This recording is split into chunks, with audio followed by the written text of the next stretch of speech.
Hi friends, global affairs आप सभी का स्वागत है और मैं हूं स्वाभिमान। प्रधानमंत्री मोदी इस समय फ्रांस और यूएसए की यात्रा पर हैं।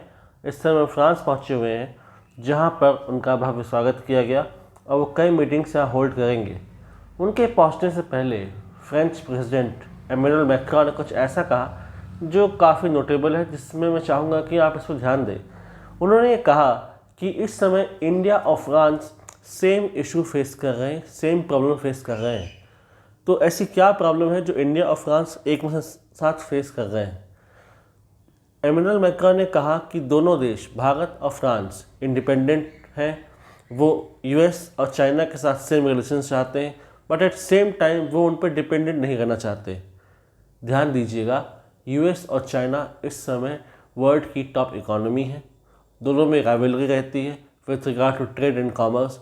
दोनों एक दूसरे पर टैरिफ लगाने की धमकी देते हैं और एक दूसरे के आर्क राइवल हैं। इस वक्त अगर हम ट्रंप की बात करें, यूएस के प्रेसिडेंट, तो उन्होंने एक बयान दिया था with regard to Ukraine Russia war कि क्या पता, हो सकता है कल को रशिया यूक्रेन का कब्जा ले, हो सकता है वो रशियन टेरिटरी ही बन जाए यूक्रेन।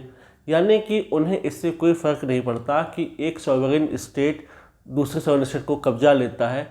उन्होंने साफ साफ ये कहा कि मुझे इससे कोई फ़र्क नहीं पड़ता, बल्कि यूक्रेन के रेयर अर्थ मिनरल्स में उनको इंटरेस्ट है, जहाँ से उनको पैसा निकलता है।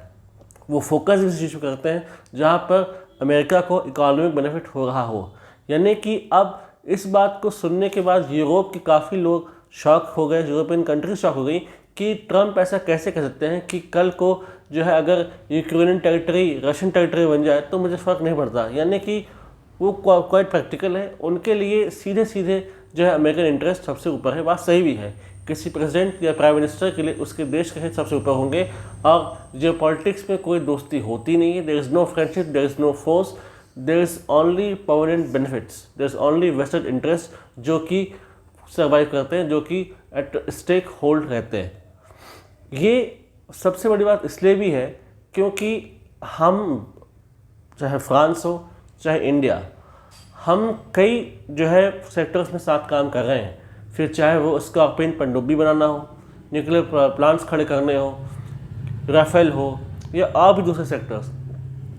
और जब ये बात कही ट्रंप ने कि कल को अगर रशियन टेरिटरी ही बन जाता है यूक्रेन तो उनका खास फर्क नहीं पड़ता, यानी कि ये भी दिखाता है कि अब यूरोप को no longer should be dependent on America for their survival, for their protection. यानी कि अब उनकी रक्षा के लिए, उनकी सुरक्षा के लिए अमेरिका नहीं आने वाला। और वैसे भी नाटो के कॉन्सेप्ट को लेकर ट्रंप बहुत ज़्यादा इंथुजियास्टिक नहीं रहे। वो कैसे पहले भी कह चुके हैं कि मैं चाहूँगा कि अमेरिका नाटो को छोड़े, क्योंकि बहुत ज़्यादा पैसा, बहुत ज़्यादा बजट नाटो के लिए एलोकेट होता था अमेरिका से।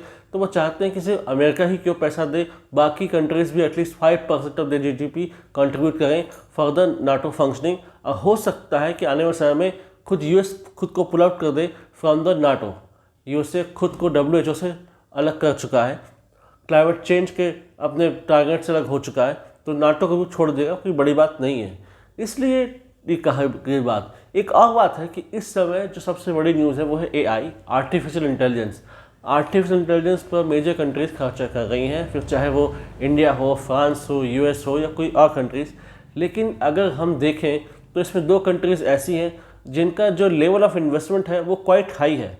अब अगर हम बात करें अबाउट इंडिया, तो अराउंड 9 बिलियन के आसपास ये इन्वेस्टमेंट जाता है ऑन AI, आर्टिफिशियल इंटेलिजेंस पर हम खर्चा करते हैं। और लगभग इतना ही अमाउंट खर्च करता है फ्रांस। लेकिन ह्यूमंगस अमाउंट खर्च करता है China with total outlay of around $100 billion. ये भी काफ़ी ज़्यादा है और चाइना को भी सरपास कर जाता है अमेरिका, जहां वो इन्वेस्टमेंट करता है ऑफ $300 बिलियन। यानी कि यहाँ पर चाइना भी छोटा हो जाता है अमेरिका के आगे।